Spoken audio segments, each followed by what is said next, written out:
Olá pessoal, tudo bem? Eu sou o professor Wallace e você está aqui no meu canal no Física com Cálculo. Hoje trazendo a continuação da nossa última videoaula para a nossa série sobre funções de várias variáveis. Mas antes de começarmos a nossa aula de hoje, caso você não seja inscrito aqui no canal, se inscreva, ative as notificações e assim poderá receber em primeira mão as videoaulas que eu posto aqui semanalmente. Então vamos conferir comigo a nossa videoaula de hoje? Na nossa última videoaula, apresentei para vocês a definição de comprimento de arco e curvatura, onde aprendemos também a determinar uma forma de reparametrizar uma curva descrita por uma função vetorial. Na videoaula de hoje, eu vou trazer para vocês a definição de dois novos vetores, os vetores normal e binormal. E a partir destes vetores, iremos aprender sobre três importantes planos que podem ser construídos a partir deles. Esse assunto ele é apresentado no capítulo 13 do livro do Sturt, volume 2, na tradução da sétima edição americana, e, mais especificamente, é uma continuação do assunto tratado na seção 13.3. Então venham conferir comigo a nossa aula de hoje. Continuando o nosso assunto da nossa última videoaula, e caso você não tenha assistido, eu vou deixar o card aqui em cima para você, nós vamos falar sobre os vetores normal e binormal. Veja que até este ponto nós conversamos sobre o comprimento de curva, sobre o comprimento de arco de uma curva, a função comprimento de arco, definimos curvatura, falamos de vetor tangente unitário e agora nós vamos construir dois vetores que também são importantes nesse estudo de funções vetoriais. São eles os vetores normal e binormal. Então, em um ponto que é dado sobre uma curva espacial descrita pela função vetorial r de t, existem muitos vetores que nós podemos construir que são perpendiculares ao vetor tangente unitário t. Podemos escolher um apenas observando o fato de que o módulo do vetor tangente unitário é igual a 1 para todo o valor do parâmetro que descreve essa curva. E, portanto, se nós utilizarmos o resultado que foi mostrado em nossa aula 16, que é sobre funções vetoriais, derivadas e integrais, um dos resultados importantes que nós mostramos é quando uma função vetorial possui módulo igual a 1, a derivada dessa função vetorial é sempre perpendicular à função vetorial. Então, aqui, exatamente isso nós usamos esse fato. Uma vez que o vetor tangente unitário tem módulo 1, o produto escalar entre o vetor tangente unitário e a derivada do vetor tangente unitário é igual a zero. E, portanto, nós vemos que a derivada do vetor tangente unitário é um vetor ortogonal ao vetor tangente unitário. Entretanto, a derivada do vetor tangente unitário não necessariamente é um vetor de tamanho 1, né, de vetor unitário. Por outro lado, se a derivada da função vetorial que nós estamos chamando de r' também for uma função suave, ou seja, bem comportada, derivável sem nenhum problema, e com a curvatura diferente de zero dessa curva associada à função vetorial, nós construímos um vetor que é normal e unitário, chamado de vetor normal unitário, representado pela letra N maiúsculo, da seguinte forma. Então, o vetor normal, ele nada mais é do que a derivada do vetor tangente unitário dividido pelo seu módulo. E a partir do vetor tangente e do vetor normal, a gente pode adicionalmente construir um terceiro vetor, que é chamado de vetor binormal, definido como sendo o produto vetorial do vetor tangente unitário com o vetor normal que nós mostramos anteriormente. E observem que esse vetor binormal, ele é um vetor que é perpendicular tanto ao vetor tangente unitário quanto ao vetor normal.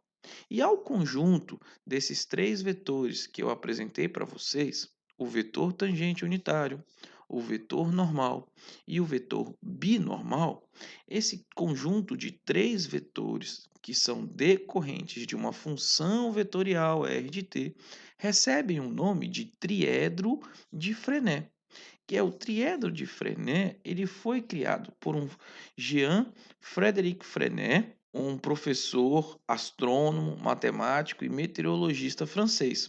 E esse conjunto de três vetores, ele é um conjunto abstrato de três vetores, o tangente unitário, o normal e o binormal, que diz respeito a propriedades cinemáticas de uma partícula que se move em uma trajetória descrita por uma função vetorial.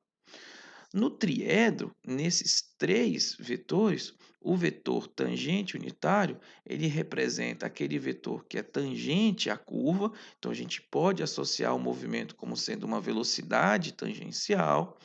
O vetor normal é a derivada do vetor tangente unitário, a gente pode interpretá-lo como um vetor associado à aceleração, e o vetor binormal é o produto vetorial do vetor tangente com o vetor normal. E nós veremos na nossa próxima aula, numa aula de aplicação de funções vetoriais no contexto de física, essas definições surgindo novamente. E para que vocês tenham uma melhor visualização do que vem a ser esse triedro de Frenet, eu trouxe para vocês uma partícula que se move sobre uma curva descrita por uma função vetorial, que é justamente a curva em vermelho, e veja que você tem três vetores e eles vão se organizando dependendo do ponto que você está sobre a curva. Você tem o vetor azul, que representa o vetor tangente, né? Ele indica a direção do movimento, por isso que a gente associa ele à velocidade. O vetor verde, que é o vetor normal, que seria como você está mudando a direção do movimento, né? Mudando a velocidade, então ele faz o papel de aceleração. E o vetor binormal, que é um vetor que é perpendicular, tanto ao vetor tangente unitário quanto ao vetor normal. Tudo bem? Caso eu tenha ficado alguma dúvida, pause o vídeo, assista novamente e, claro, não esqueça de colocar nos comentários o que não ficou muito claro para vocês. Então, para que fique mais fixo e entendível, né, o que vem a ser o triedro de Frenet, eu trouxe um exemplo para vocês, que é o exemplo 6, onde nós temos que determinar os vetores normal e o vetor binormal da hélice circular, que é descrita pela função vetorial R de t igual a cosseno de ti mais seno de tj mais tk.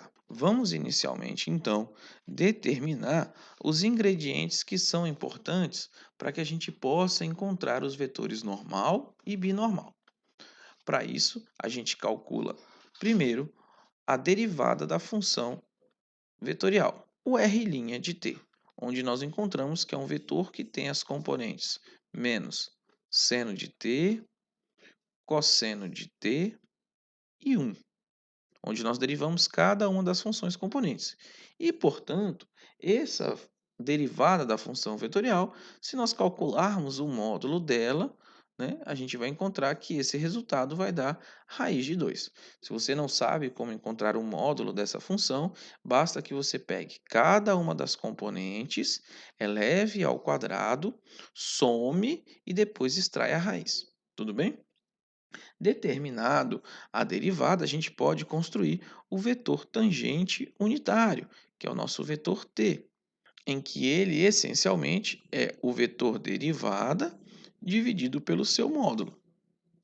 E aí, usando o resultado anterior, nós vemos que esse vetor vai ser um vetor de componentes menos seno de t sobre raiz de 2, cosseno de t sobre raiz de 2 e 1 sobre raiz de 2. Continuando agora com o vetor tangente unitário, nós precisamos calcular a derivada desse vetor tangente unitário.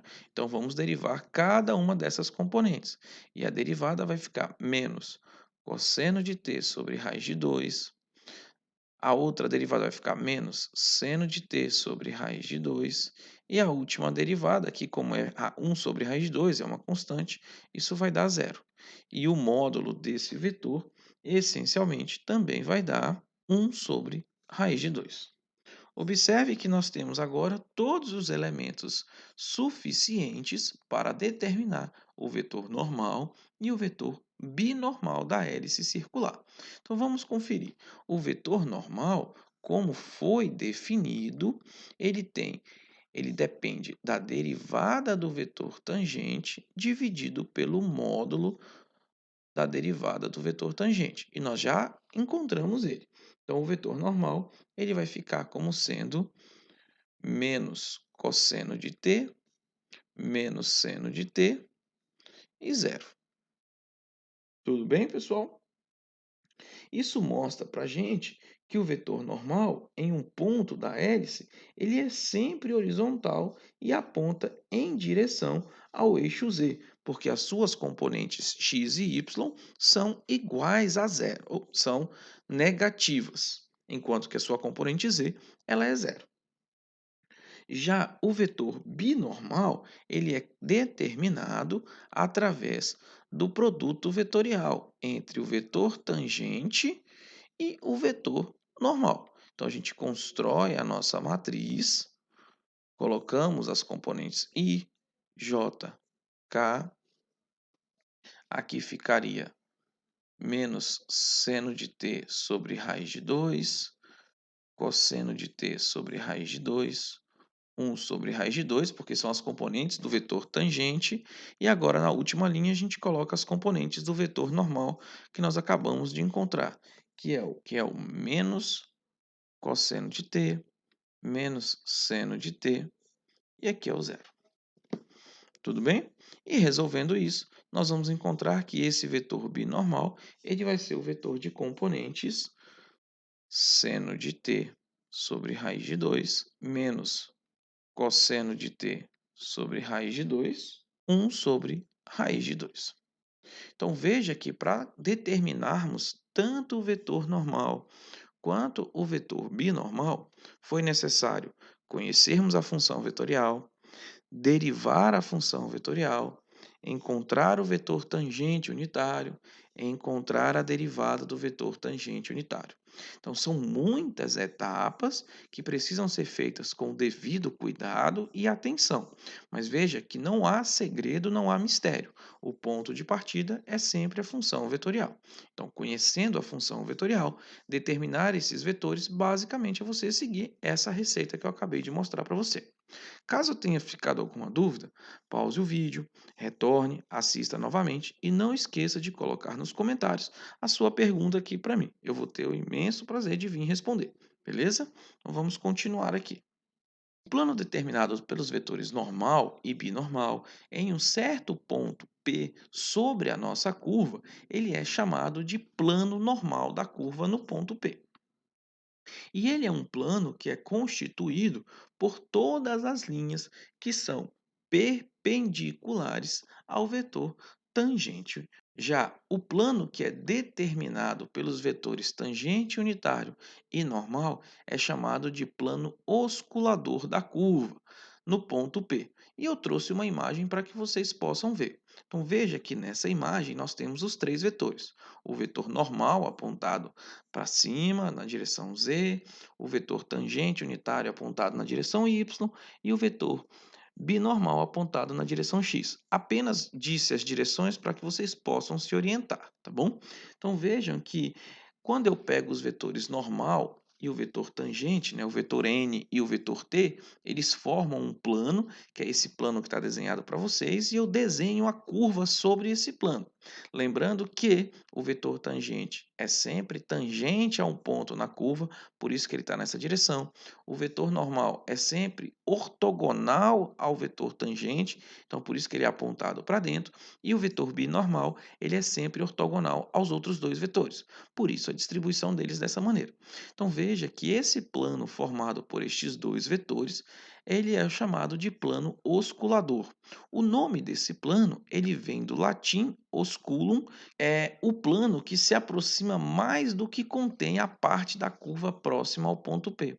Então, para uma curva plana, o plano osculador é simplesmente o plano em que eu desenhei a curva. Então, no caso de uma curva em duas dimensões, aonde você desenha, por exemplo, aquela imagem que aparece no GeoGebra de uma curva em duas dimensões, é justamente o plano osculador. É onde você desenha a sua curva. Tudo bem? Resumindo, o que foi apresentado para vocês aqui na aula de hoje, basicamente o que a gente tem é o seguinte. Então, eu vou resumir aqui as fórmulas para os vetores tangente unitário, o vetor normal unitário e o vetor binormal para a curva. Então, seja uma curva descrita pela função vetorial r de t, se você quiser encontrar os três vetores que eu apresentei hoje para vocês, basicamente nós temos que usar essas fórmulas. Então, o vetor tangente unitário é a derivada da função vetorial dividido pelo módulo. O vetor normal é igual a derivada do vetor tangente dividido pelo módulo da derivada do vetor tangente. E o vetor binormal é o produto vetorial entre o vetor tangente e o vetor normal. Adicionalmente, eu coloquei aqui a fórmula da curvatura que a gente utiliza para resolver. Tudo bem, pessoal? E assim chegamos ao final da segunda parte da nossa aula sobre comprimento de arco e curvatura. Se você gostou dessa aula, não esqueça de curtir, compartilhar e não deixe de colocar o seu comentário aí embaixo. Certo, pessoal? Na nossa próxima aula, nós iremos ver aplicações desses resultados que nós apresentamos no contexto de partículas se movimentando. Então, nós vamos sair um pouquinho do mundo do cálculo e vamos voltar a um pouquinho do mundo da física. Tudo bem? Então, aguardo vocês na nossa próxima aula. Muito obrigado pela atenção. Fui!